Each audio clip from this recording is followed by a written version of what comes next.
हाँ जी, राम राम सारा ने। सब लोग ठीक हो? तो आज हम एक नया सब्जेक्ट शुरू करेंगे, बायोलॉजी। और उसमें एक नया टॉपिक शुरू करेंगे, एंडोक्राइन सिस्टम यानी अंतःस्रावी तंत्र। साइंस वाले हो या नॉन साइंस वाले, कोई भी हो, सबको समझ में आएगा। हम बेसिक से एडवांस तक जाएंगे, तो जुड़े रहिए हमारे साथ। इसमें क्या है कि एंडोक्राइन सिस्टम है, तो इसमें हम वही पढ़ेंगे जो हमारे सिलेबस के अकॉर्डिंग, कंपटीशन के हिसाब से। ऐसे तो एंडोक्राइन सिस्टम को पढ़ने में बहुत कुछ है, 1 महीने से भी ऊपर लग जाएगा। पर हमें इस सब्जेक्ट में, जैसे साइंस है, ये सब्जेक्ट है, तो इसका जनरल नॉलेज होना चाहिए हमें, नहीं कि पीएचडी नहीं करनी है, सब्जेक्ट का जनरल नॉलेज होना चाहिए बस। चलिए टॉपिक पर आते हैं, एंडोक्राइन सिस्टम। तो ये शुरू करने से पहले हमें कुछ बेसिक जो की पॉइंट्स हैं वो इसमें काम आएंगे, उस बारे में हम स्टडी करेंगे। तो चलिए, जैसे हमारी बॉडी है, हमारा शरीर, वो बहुत सारे सेल से बना होता है। सेल मीन्स कोशिका, बहुत सारी कोशिकाओं से मिलकर बना होता है, लाख करोड़, बहुत सारी। तो ये सेल है, तो सेल किसे बोलेंगे हम? तो हम छोटी क्लासों से पढ़ते आ रहे हैं कि सेल, कोशिका, शरीर की संरचनात्मक व क्रियात्मक इकाई होती है। ठीक है, ये भी ठीक है, सही है डेफिनेशन। पर फिर भी हम सेल किसे बोल सकते हैं? ऐसे तो किसी को भी नाम दे देंगे, हाँ ये सेल है। तो सेल बोलने के लिए हम उसी सेल बोल सकते हैं जिसमें ये 3 फीचर्स होंगे, ये 3 कंडीशन फॉलो करे। वो कौन सा है? जैसे सेल, ये हम एक सेल ले लेते हैं। वैसे तो सेल का स्ट्रक्चर बहुत बड़ा होता है और अलग अलग टाइप की सेल होती है हमारी बॉडी में, पर हम एज ए सिंबल, जैसे माना ये सेल है, तो उसमें ये है केंद्रक यानी न्यूक्लियस, केंद्रक। और ये इसमें एक फ्लूइड पाया जाता है जिसे बोलते हैं साइटोप्लाज्मा यानी कोशिका द्रव्य, कोशिका द्रव्य। और ये जो बाहर का आवरण दिखाई दे रहा है, इस आवरण को बोलते हैं सेल मेम्ब्रेन यानी कोशिका झिल्ली।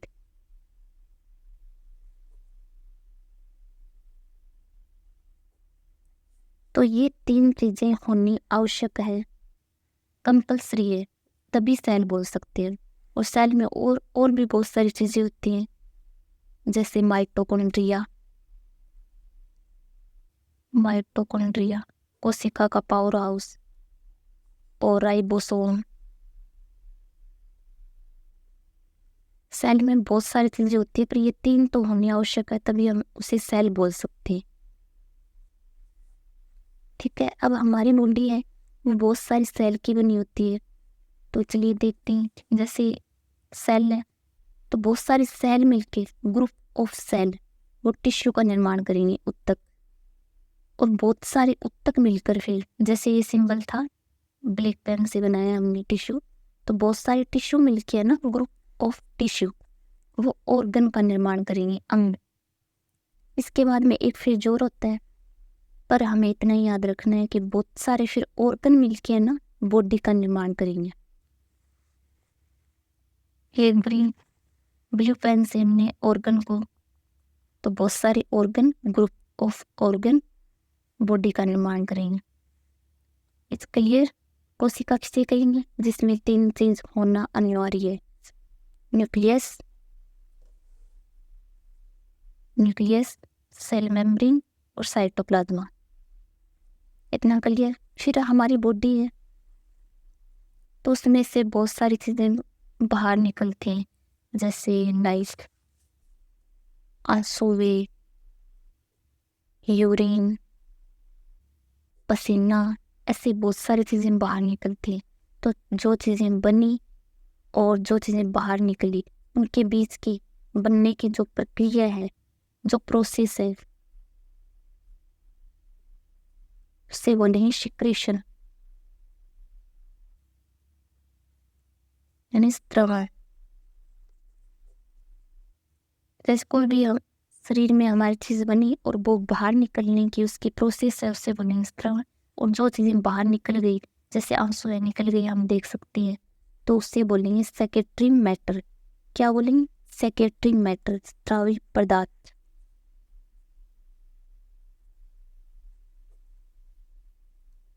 जो चीज़ें बाहर निकल गई उससे बोलेंगे स्रावी पदार्थ। आप देख सकते हो ये सेक्रेटरी मैटर। तो जो चीज़ें बाहर निकलती हैं हमारे शरीर से, उस हिसाब से हम सेल को 2 भागों में डिवाइड कर सकते हैं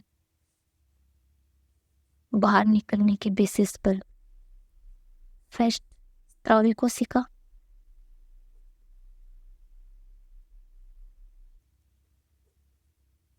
यानी सेक्रेटरी सेल।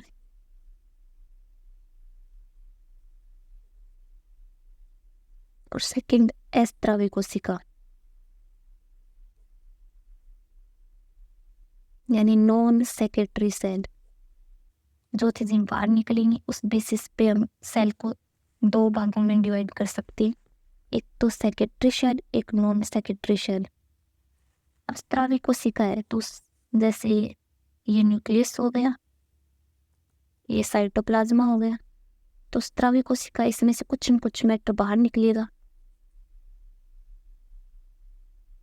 जैसे ये सेक्रेटरी मैटर है, स्रावी पदार्थ बाहर निकलेगा। और ये नॉन सेक्रेटरी सेल है, इसमें से कुछ बाहर नहीं निकलेगा।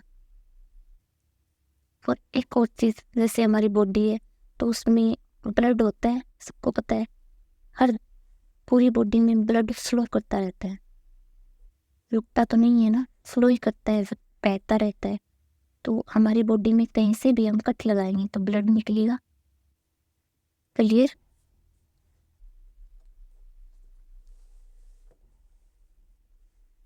ये मैंने आपको बता दिया सेक्रेटरी सेल और नॉन सेक्रेटरी सेल।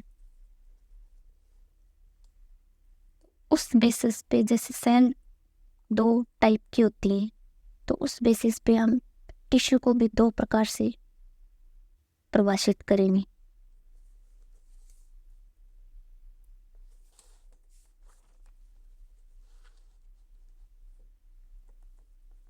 एक सेक्रेटरी टिश्यू, एक non secretary tissue. Secretary tissue वो होगा जिसमें स्रावी कोशिकाएं होंगी, ग्रुप ऑफ सेल से टिश्यू बना होता है। तो स्रावी कोशिका होंगी तो उनसे स्रावी पदार्थ बाहर निकलेगा। और अस्रावी उत्तक नॉन सेक्रेटरी टिश्यू, जिसमें से अस्रावी कोशिकाएं तो कुछ बाहर नहीं निकलेगा। अब हमें पता है जो कोई भी काम करता है, जो बंदा काम करता है उसी की रिस्पेक्ट होती है। तो यहाँ भी कुछ न कुछ कार्य हो रहा है, स्रावी पदार्थ है तो बाहर निकल रहा है, तो कुछ काम हो रहा है, तो यहाँ भी इसे रिस्पेक्ट मिलनी चाहिए। तो ये सेक्रेटरी टिश्यू है, जहाँ जहाँ साइंस में आज के बाद कुछ भी काम होगा तो उसका हम एक स्पेशल नामकरण करेंगे। तो यहाँ कुछ काम हो रहा है, स्रावी पदार्थ बाहर निकल रहे हैं, तो इसे एक स्पेशल नाम देंगे हम, ग्लैंड, ग्रंथि। देख सकते हो आप, से स्क्रीनशॉट ले लो।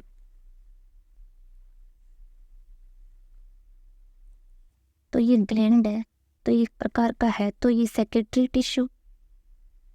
तो इस बेसिस पे फर्दर ग्लैंड को हम 2 भागों में विभाजित करेंगे।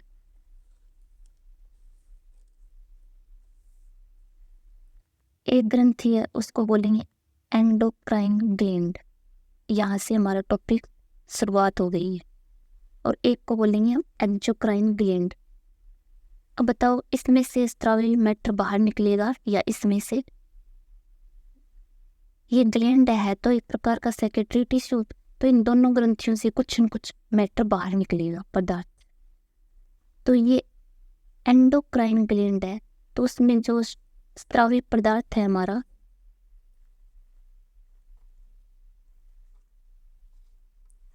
सॉरी, ये एंडोक्राइन ग्लैंड है, इसमें जो हमारा स्रावी पदार्थ है वो बाहर निकलेगा। और हर जगह मैंने बताया आपको बॉडी में ब्लड भरा होता है, तो यहाँ भी ब्लड होगा, तो जो मैटर बाहर निकलेगा वो ब्लड में मिक्स हो जाएगा। तो इसे बोलेंगे हम दैहिक प्रभाव, सिस्टमेटिक इफेक्ट। ये एंडोक्राइन ग्लैंड। और एक्सोक्राइन ग्लैंड है वो इसके विपरीत है। जैसे यहाँ ब्लड भरा है और जो स्रावी मैटर है बाहर निकलेगा तो वो ब्लड में मिक्स नहीं होगा। जैसे यहाँ नलिकाएं लगी होंगी, ट्यूब, तो इन नलिकाओं के थ्रू वो बाहर निकलेगा। तो इनके जो स्रावी पदार्थ है उसको हम एंजाइम नाम देंगे। और ये एक प्रकार का है लोकल इफेक्ट यानी स्थानीय प्रभाव। बिकॉज यहाँ तो ब्लड में मिक्स हो रहा है तो वो हार्मोन हो जाएंगे, स्रावी पदार्थ है उसको हार्मोन बोलेंगे। और यहाँ ब्लड में मिक्स नहीं हो रहा, नलिकाओं के द्वारा बाहर निकल रहा है, तो उसे बोलेंगे एंजाइम।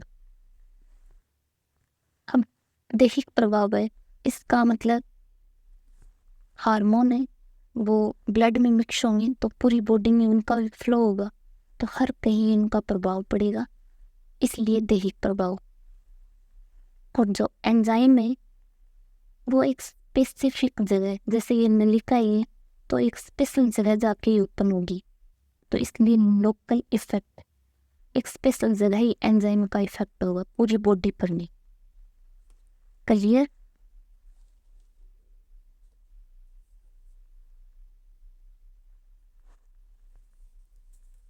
जैसे एंडोक्राइन ग्लैंड है तो ऐसी बहुत सारी एंडोक्राइन ग्लैंड होती है हमारी बॉडी में, वो सारी मिलके क्या बनाती हैं, एंडोक्राइन सिस्टम।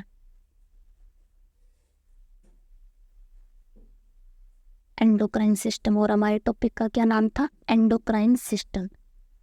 तो बहुत सारी एंडोक्राइन ग्लैंड्स हैं, वो आपस में जुड़ के एक सिस्टम बनाते हैं, तो उसे एंडोक्राइन सिस्टम बोलेंगे।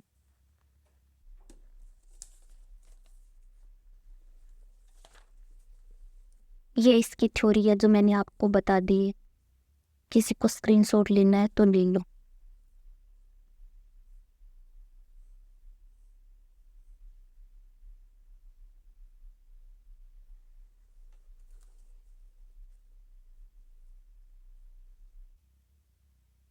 ये अंतःस्रावी ग्रंथि जो अपनी सेक्रेटरी मैटर है उसको रक्त के अंदर डाल देती है, और इसमें नलिकाएं नहीं होती है, और इनके स्रावी पदार्थ है उसको हार्मोन कहते हैं।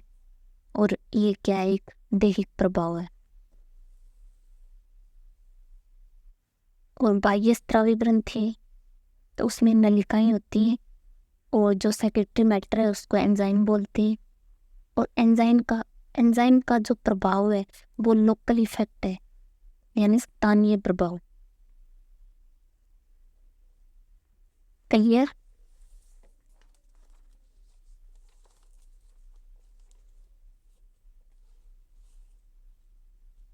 अब होगा हमारा असली टॉपिक शुरू, वैसे तो हो चुका है। तो ये है हमारी बॉडी का स्ट्रक्चर। तो चलिए शुरू करते हैं। जैसे हेड होता है हमारा ऊपर, तो उसमें ब्रेन होता है, तो ये है ब्रेन। रफ स्किन डायग्राम से मैं आपको, जैसे ये ब्रेन है तो इसमें यहाँ एक ग्लैंड होती है, उसको बोलते हैं पीनियन ग्रंथि। और ये होता है हाइपोथैलेमस, ब्रेन में ये सब। और यहाँ एक ये हाइपोथैलेमस।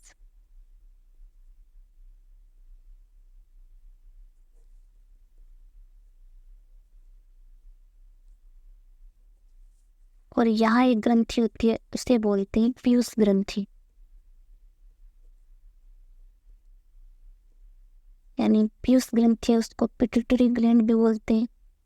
तो हमारे ब्रेन में दो ग्लैंड होती है, एक पीनियन ग्रंथि और एक पीयूष ग्रंथि। नीचे आते हैं तो नेक,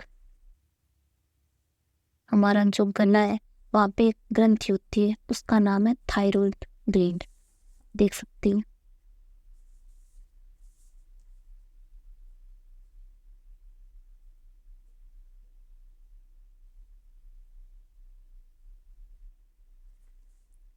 ये थायराइड ग्लैंड।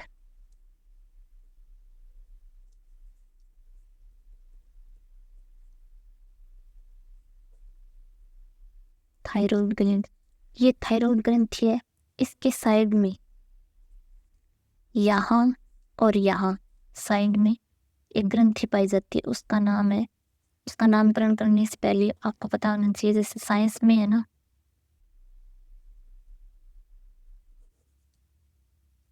साइड होता है, साइड वर्ड, उसको साइंस की लैंग्वेज में नाम दिया जाता है पैरा,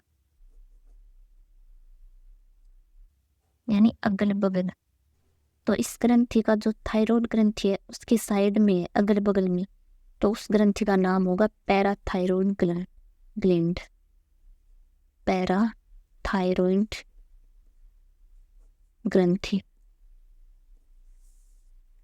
ये होती हैं 4, आप चित्र में देख सकते हो डायग्राम, 1 2 3 4 पैराथायरॉइड ग्लैंड, यानी जो थायरॉइड ग्लैंड है उसकी साइड में होती है, साइड को बोलते हैं पैरा। फिर नीचे आते हैं जैसे, तो ये हमारी बॉडी का फुल स्ट्रक्चर, नीचे वाला भाग है उसको डायफ्राम है, वो 2 भागों में बांटता है, डायफ्राम 2 भागों में बांट देता है। ऊपर वाला भाग है उसको बोलते हैं वक्ष यानी थोरिक्स, और नीचे वाला भाग है उसे बोलते हैं उदर यानी अबडोमेंट। ऊपर वाले भाग को वक्ष थोरिक्स डायफ्राम, और उदर नीचे वाले भाग को। तो जो वक्ष है वहाँ पे हमारे फेफड़े होते हैं, लंग्स। बुक में ऐसे ही हुआ, जैसे ये मेरा लेफ्ट हैंड है तो लिखेंगे तब ऐसे यहाँ आएगा लेफ्ट, तो ये लेफ्ट लंग्स है, ये राइट। दोनों फेफड़ों के बीच में एक ग्रंथि पाई जाती है, उसको बोलते हैं थाइमस ग्रंथि। और ये है हमारा हार्ट, जो लेफ्ट जो हमारा लंग्स है उसके साइड थोड़ा ऐसे दसा हुआ होता है। डायग्राम में नीचे चलें तो ये है हमारा लीवर, लीवर है वो एक एक्सोक्राइन ग्लैंड में आता है, यानी बाह्यस्रावी ग्रंथि, पर हम डायग्राम में शो करेंगे यहाँ लीवर होता है यानी यकृत। और ये है हमारी पैनक्रियाज ग्लैंड, अग्नाशय ग्रंथि, ये मिक्स ग्लैंड है, यानी एंडोक्राइन भी है और एक्सोक्राइन भी है, दोनों की भूमिका निभाती है। ये हमारी अग्नाशय ग्रंथि। और नीचे यहाँ किडनी होती है, किडनी में यूरिन बनता है, तो ये हमारी 2 किडनी है, किडनी यानी वृक्क, और इसको साइंस में रीनल भी बोलते हैं। और इस किडनी है, इसके ऊपर एक ग्रंथि पाई जाती है, जैसे ये हमारी किडनी थी,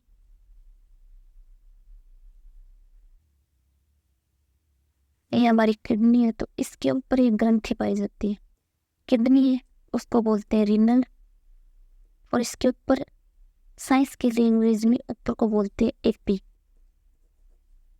हिंदी में हदी। किसके ऊपर पाई जा रही है? रीनल, तो इस ग्रंथि का नाम हो गया एपी रीनल, रीनल के ऊपर पाई जा रही है, ऊपर है तो एपी, तो एपी रीनल ग्लैंड। और इसका एक और नाम जैसे हिंदी में हो गया हड्डी वृक्क ग्रंथि, क्योंकि किडनी को क्या बोलते हैं? वृक्क, तो हड्डी वृक्क ग्रंथि। और एक इसका फेमस नाम और है, वो है एड्रिनल ग्रंथि, एड्रिनल ग्रंथि। आप देख सकते हैं डायग्राम में, क्लियर। और यहाँ होती है ओवेरी, अंडाशय, ये ओनली फॉर फीमेल में होती है, 2 ओवेरी होती है। और ये है टेस्टिस यानी वर्षण, ये सिर्फ ओनली फॉर मैन में होती है। तो ये भी एक प्रकार की ग्रंथि है, और ये भी तो टोटल हमारे एंडोक्राइन 9 ग्लैंड्स हो गई, 9 ग्रंथियों के बारे में पढ़ेंगे हम। कितनी आप देख सकते हो, गिन भी सकती हो, 9 हो गई टोटल। तो हम 9 ग्रंथियों के बारे में पढ़ेंगे। फर्स्ट पढ़ेंगे पैनक्रियाज ग्लैंड।